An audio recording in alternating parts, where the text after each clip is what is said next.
Hi there. Welcome to Cloud Security Podcast by Google. Thanks for joining us today. Your hosts here, as ever, are myself, Timothy Peacock, the Senior PM for Detection Platform UEBA and Risk Analytics in Google SecOps, and of course, Anton Chuvakin, a reformed analyst and senior staff in Google Cloud's Office of the CISO.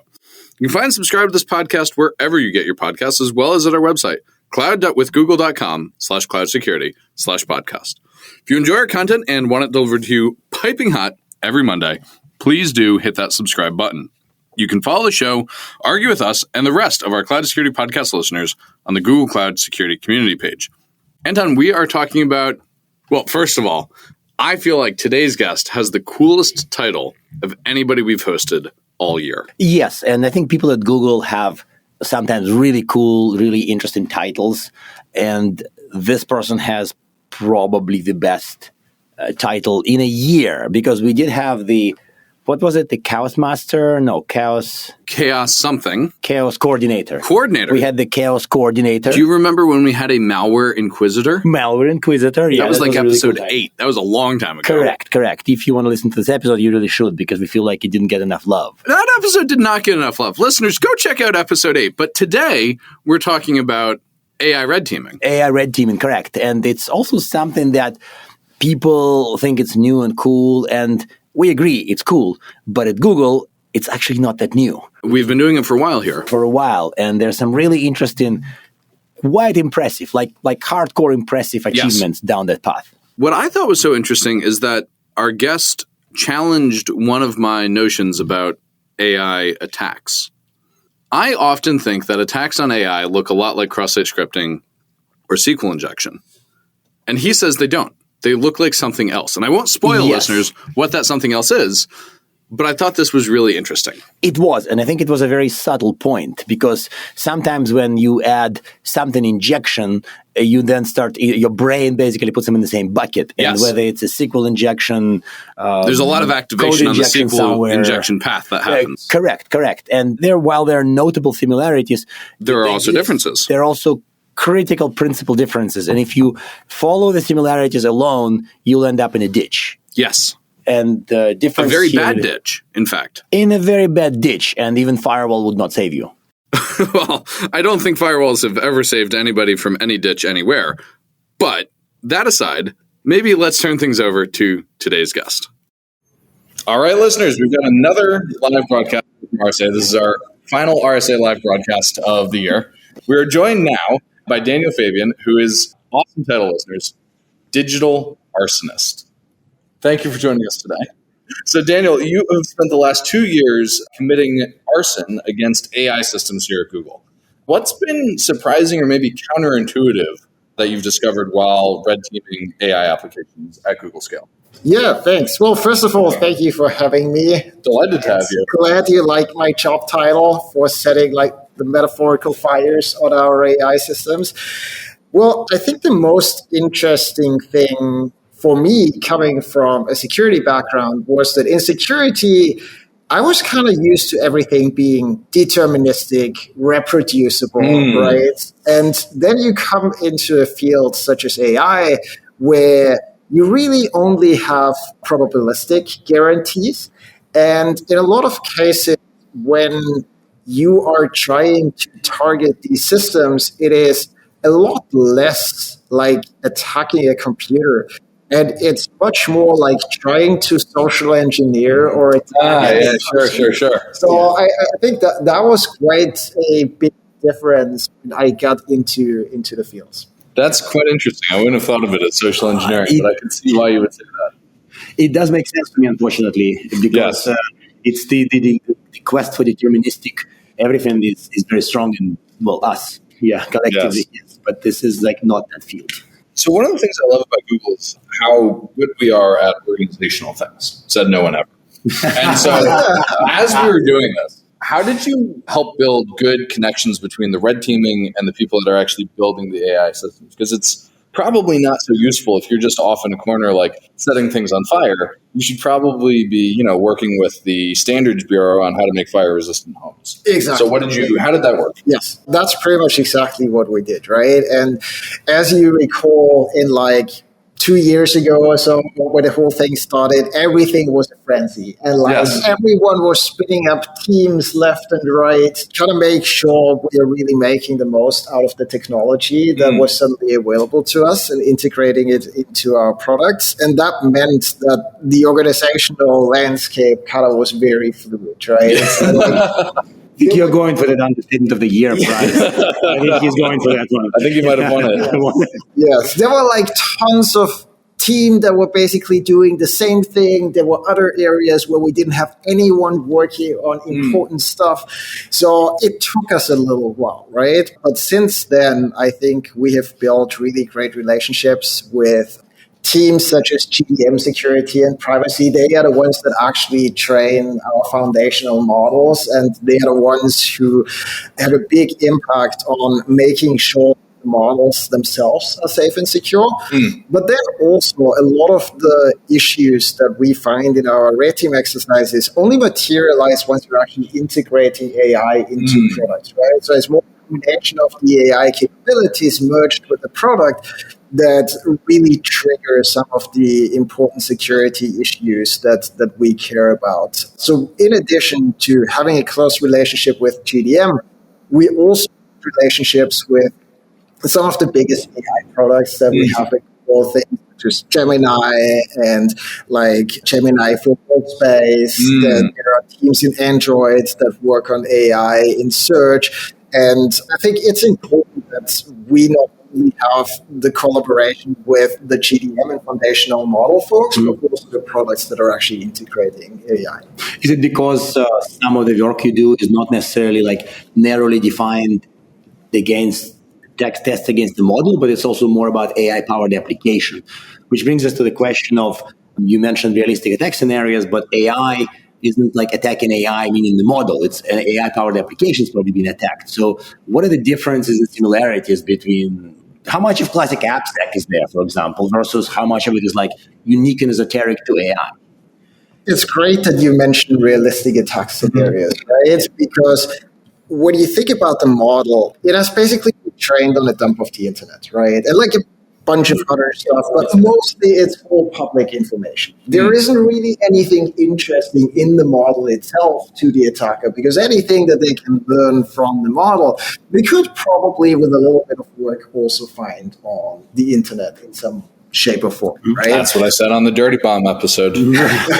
Well, I argued with you a little bit. Yes. Right. But I think the really interesting parts happen when you take the AI and integrate it into products and give it capabilities in the context of the product, right? Like, for example, where like it can summarize your emails, or it can analyze the data and it like create super cool graphs and stuff like this. And suddenly the model actually has access to data that is really sensitive. And that kind of combination of things that are really interesting to an attacker with AI, I think it is what really makes some of these attacks dangerous, right? So attacking the model by itself, I think it's important that we have folks working on that, and it's important that we build security into the models at that level. But I think also the really interesting attacker objectives, what attackers are really interested in, comes more to light when we actually integrate it into our product. Because the adversaries are after, for example, emails and not necessarily the Gemini training data. That makes a ton of sense to me. That makes a ton of sense, and it's also something that is useful to highlight to people, because unfortunately I've seen enough people who kind of obsess about like the narrow AI-specific bits and ignore the ecosystem, the app connectivity, and the world of the near future, the agentic actions to the real world. So like downstream stuff scares me more than the model being upset. I don't know. I'm anthropomorphizing. Please stop me. No, I mean, like, you're right. I think from a security perspective, and for me personally, like the security implications when a model has access and manages access and is used for sensitive stuff is a lot more interesting than the content safety. But that does not mean that the content safety isn't important, right? We absolutely need to make sure that the models are safe for people to use and that they don't tell people to put glue on pizza, for example. Right, glue on pizza example. Or in case of LI episode, how to troubleshoot your dirty bomb project. Sorry, it's stuck with our heads. It's, it really stuck with us. It is. By the way, episode would be the show. The link would be in the notes. Yes, you can see what we're talking about, listeners. So I want to keep drilling in on this. Are there like specific attacks that have been repeatedly successful in your red team engagements? And are there things that you thought would stick around that didn't stick around? Like what has come up time and time again? I mean, the big one is prompt injection, right? Of course. In particular, in the context of AI agents. And the interesting thing there is that we've known about prompt injection very, very good, right? Like, by the way, the number may shock other people. It may be like mid 2010s or something. Like it may be some ancient. Like way before then it became publicly known. Yes, exactly. But like even I think like 2.5 years ago when we started coming out with like BART and so on, like we knew about prompt injection. But the thing is, prompt injection was not very powerful just because the agent, frankly, wasn't very powerful, right? It was sure at the time it was great that you can chat with an AI model and it gives you insightful comments and stuff, but since then, the agents have become so much more powerful and interesting, right? And connected to other areas of our life. Like nowadays, the agents can open our garage door, open our front door. It can summarize our emails. It can look at like what documents I have recently received. And I think that integration actually suddenly makes prompt injection so much more dangerous than it was 2 years ago. And so prompt injection is definitely by far the winner, where we have demonstrated in several of our exercises the business impact that adversaries exploiting this vulnerability could have. Yeah. So let me interrupt with a weird question that's not on the menu. Oh, good. I love an off-menu That's another one that question. may upset the vendors in theory. So occasionally people show up and say, I have this thing, you can put it in front of your AI and it would filter out prompt injections. I know it's false, to put it mildly, but like, can you, given your experience testing, can you explain why simply a quote-unquote proxy or a firewall or a filter in front of the model would not fix prompt injection? For good. I mean, as a security person, I always feel like it's important to have defense in depth. Right? And as such, I think these filters are great because they increase the cost to an adversary of crafting a working attack. Yes. Like a WAF did. Like WAF, yes. But nobody ever said, WAF is 100% guarantee against the whole class of these things. Yes. That's exactly it, right? And there is Simon Billison is one of the people who first talked about publicly on his blog about prompt injection. And I really like his quote, which is, in application security, 99% security is a failing grade. And I think that's a great quote. It really summarizes how to think of these kind of like prompt injection filters. They are great at filtering out 99%. However, we live in a world where adversaries can send thousands and thousands of requests to the agent to figure out the 1% that actually works, right? And then since the control failure is actually deterministic, then they can use that prompt injection that they found to be working against a large number of AI control failures are deterministic. That's another profound That's gem. very interesting. I feel like that's the gem that people may that's a good one. pay attention to. Yeah. 99% failing grade and control failure deterministic. Wow. That's bleak. I see why you're No. it's not fun. So what do we do about that? What do we do about this world where the WAF equivalent is not going to solve our problem? I mean, we're still figuring that out to some extent. My team actually just published what I think is a super cool paper, but I'm probably biased. Let me guess, 50 pages? Yeah. At least. That's I think 20 pages in the appendix are just a prompt that we used for for our defense. But it's called Camel. And the idea behind Camel is that it fits through the eye of a needle? No, that's not that Camel. It has two humps. But really, it's protects against the harmful outcomes of prompt injection, right? So we're basically Outcomes, that's saying, important. That's very interesting. Exactly. Because we still don't know how to prevent prompt injection, right? So knowing that we have to live with it, what is the next best thing is if there is a prompt injection, at least we need to make sure that it doesn't harm the user. And this is where Camel comes into play, where it's very carefully distinguishes between trusted data that is used to actually craft a plan that the agent will follow, and then part of the potentially untrusted data, such as emails or documents that it digests as part of like following the plan. However, it is crafted in a way that like the untrusted data can't actually influence the plan. So it can't say, oh yeah, the user wanted this to be sent to Tim, but really I'm going to send it to Tom. That's very interesting. It also wins the easiest said than done prize. Yes. So I'm pretty sure there's a lot of research behind it, and it's not like you wish it to be so and it is so. Like you have a lot of decisions between data crossing trust boundary from, so like sorry for being like the skeptical. No, that's very cool. But it's like there's a lot of work behind it. It's not. So how did you get it to work? Well, okay. So there is a caveat. Of course, there's a caveat. There's always a caveat. It's security. There's always one. Yes, but in this case, the caveat is that there are a lot of features that are technically possible to implement. They're just impossible to do safely, right? And I think that is the whole difficulty of the AI security field, that we need to walk the line and kind of stay on the side of the line where we know we are safe. Even though technically we can easily go. But this is not about robots with lasers, though, right? It's not about robots with lasers. No.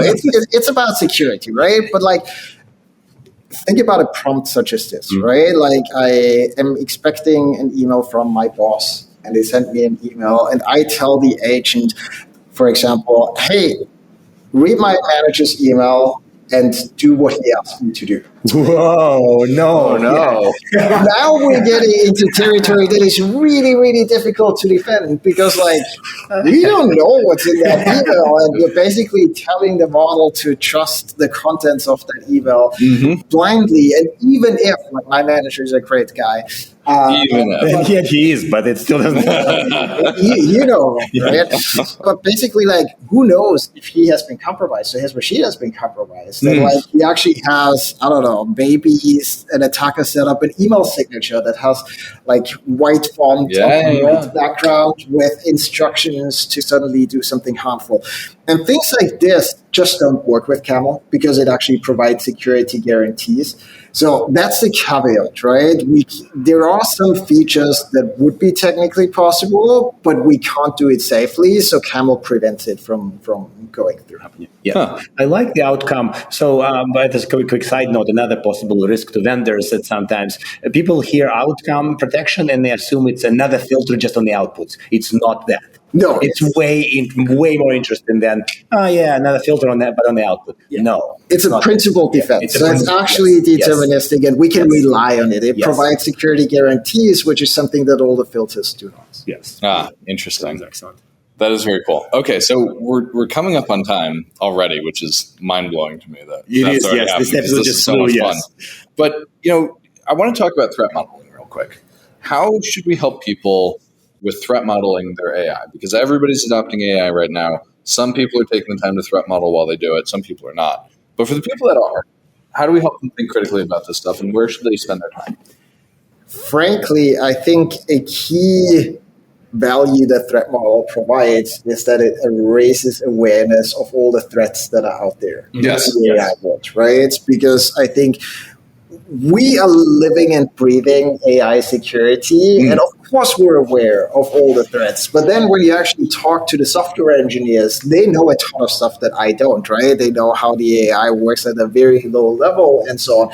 But they don't think about security all day, and they don't keep up to date. There are like every day or every week, at least dozens of papers that get published on AI security. Like, they won't do anything other than reading those papers. So I think it's really important important that we share at an appropriate level of detail what threats are out there, how they can affect their applications, and get them to think about those risks and how they might materialize in the context of their application. Yes. And I think that is what threat modeling is really great. And like my personal preferred framing for threat modeling is because, let's be honest, nobody gets excited about threat modeling other than like security teams. Yeah, I was going to say, it's like the three of us. It's exciting. What are you talking about?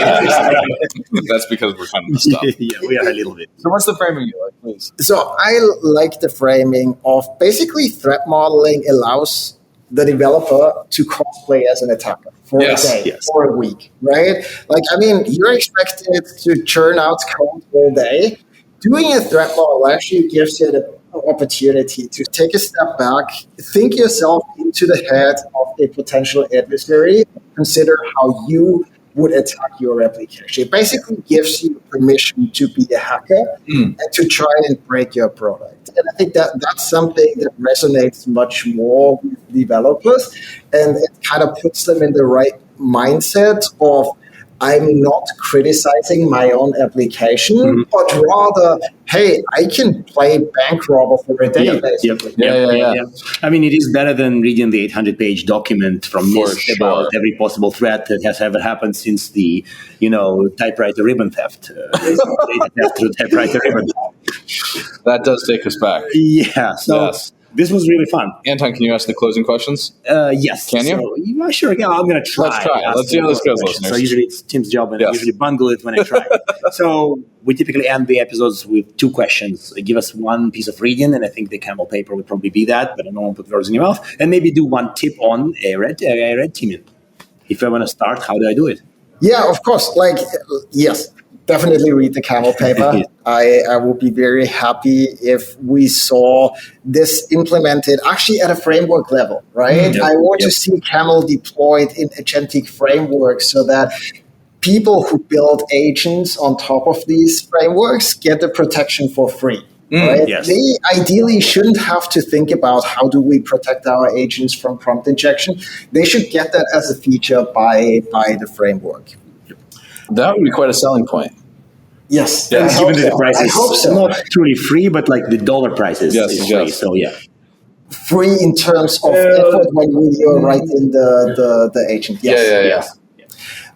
And the tip, I think, is when you think about prompt injection, think about it like social engineering the model as opposed to, I see a lot of comparisons between prompt injection and SQL injection or cross-site scripting. Right. Yes. It makes me kind of shudder and say, we did that today. We talked about WAFs, which are designed for exactly those problems. But we did it carefully and elegantly.